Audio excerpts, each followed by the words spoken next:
a script and see this finished product, because I remember that talk around Sundance, everybody was saying, like, you gotta go see this movie. It's shot entirely in a coffin. It's just inside a coffin.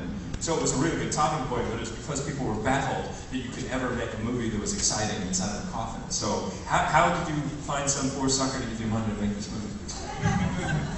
Well, more than ambition, you need not to have common sense at all. And that really helps. I mean that if you don't use your brain, you are protected. Because when you use logic, you figure out very soon that this cannot be made. and you try to find it out that it's impossible when it's too late. I mean that, for instance, now we know it's impossible to make a movie like this, but now it's made, so it's too late. That's it. Well, I don't want to hog the microphone time here, because I know there's probably some folks in the audience that have a couple of questions. So is that the case? Are there some questions out there in the Paramount audience? Oh, there is, right? Sure, what do you got? Who carries the Zippo? Who what? Who carries them? Who carries the Zippo? Oh, they're very fashionable, sir. Yeah, I don't know. I used to smoke a lot of things. And, I used to do tricks with them. So, Eric Savage. So that I did. Alright, let's move on from the Zippo. Maybe you, sir, on the aisle. How many days was the shoot? You won't believe this, but it's not that it was 8 weeks or 5 weeks, it was 17 days. Just 17 days. That was a nightmare, that was an agony, I can tell you. That means that instead of the regular number of 8 to 10 shots a day, we had to do about 30 to 35 shots a day. One day we did 52, that was a cookie factory, I can tell you. And in the very far back corner. Was it shot in script order or did you go out of order? It was the only movie I've ever even heard of that shot entirely chronologically, right from first scene to last scene. Yeah. The only time we ever went out of order was a grim, grim day when Rodrigo came to my little cave in my dressing room there in Barcelona. Oh, sorry, Barcelona. By the way, they also say, and you'll like this, people. Not kidding. It really sucks when you're like in the middle of an intense scene and then Ivan, our props guy, says, hey, Ryan, people. Ivan, shut up. That's not a word. What the fuck was I talking about? How dare you, man?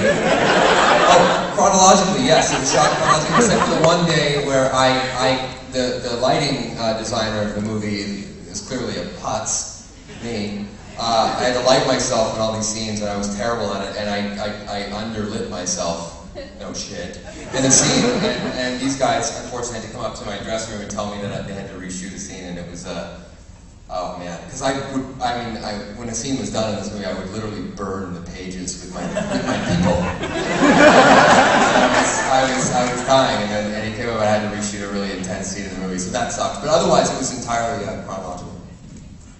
Well, why don't you talk about how you actually got into the project? Where did you hear about it? Well, I got this script, and the script was on what's called the Blacklist. Some people here may know what that is. And the Blacklist is a list of the greatest unproducible screenplays in Hollywood. I'm not kidding; it's a real thing. And I read it, and it was the most terrifying script I'd ever read. It was just felt so real. And I said no, but I only said no because it was impossible. The movie was not possible to shoot this. I would do it, and I would look like a moron. And all of us would. And then I got this great, amazing letter from this auteur from Spain. And it happened to be Wednesday when I'm reading letters from auteurs from Spain. and it basically said, it was this incredibly passionate letter. It was a little bit longer than the actual screenplay. It took a while to get through. But it had in very specific detail how this amazing man would shoot this film and why he wanted to shoot this film. And you know, I don't know if there's any aspiring directors out there or anything. If you're ever trying to get a movie made and you need a few components, like an actor for starters, a director's statement can sometimes mean the entire world. And that's what this did for me. And it would just, 3 days later we were having lunch. 40 minutes after that we were shaking hands saying, let's go get buried. Actually, we kiss each other. We just swathed each other with tongue. The video camera's still rolling there in the corner, by the way? I didn't know we were shooting. So we probably have time for just a couple questions because I promised the guys over at the other theater we'd send the audience back over for the midnights. We got one over here. So Ryan, you were talking about it's the only film you're aware of that's shot in chronological order. Given the intensity of the performance, how long did it take you to decompress on something like that? It was, how long did it take for me to decompress is the question. It was, I try to avoid all that. You know, actors, they love to romanticize their process, and it's really them just bragging like a bunch of assholes. But honestly, it was intense, and it took me a while. I usually like to take a little vacation, you know, once a year, maybe something, and I usually try to turn that vacation into The Amazing Grace. Well, this is like the one time I was like, I'm just gonna go. I'm going to sit down and I'm just going to relax after I shoot this crazy film. And I've never done it before. I've never gone to like just a beach place and did that. And I didn't think in advance that there'd be a lot of sand there. So I spent 6 hours there and I was on the next flight home and that's all I did. I just kind of chilled out and drank beer. Actually, one of the few pleasures you can have as a director of film like this is that you can mistreat a Hollywood star legal. I really enjoyed that. He didn't. Okay, we're going to take one more question from the balcony right there. What was the setup like for shooting this? I mean, how many boxes did you have? How many cameras? There's certainly one slightly larger box. I noticed that. I'm so alive on these sorts of things. You want to see mine?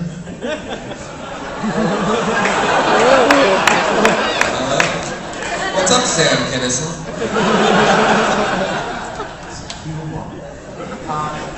We decided to build 7 different coffins, because we needed to invent a couple of things. I think that, for instance, sometimes we had to do circles around Ryan, and there was a box with collapsible walls that we could take out of this while the camera described the circle. Another one was especially reinforced, so he pushed as hard as he could, and that's very, very hard. I can tell you this is fucking Robocop. Another one was really long to get some perspective effects and even to allow us to do dolly shots over the floor. And I don't know, 7 with 7 different names actually. The funniest one was the Joker. Yeah, it was hilarious, that coffin. I have to say one thing before we go, though. Is Casey here? She's from Best Bistro, and apparently she brought us a case of beer. She left. Well, thank you, Casey. Fucking Casey. Embarrassing. I was going to share it with you guys, but... I'll buy you a beer! Alright, take it out of Casey, you know where she is. Well, guys, I want you all to give a big round of applause for this.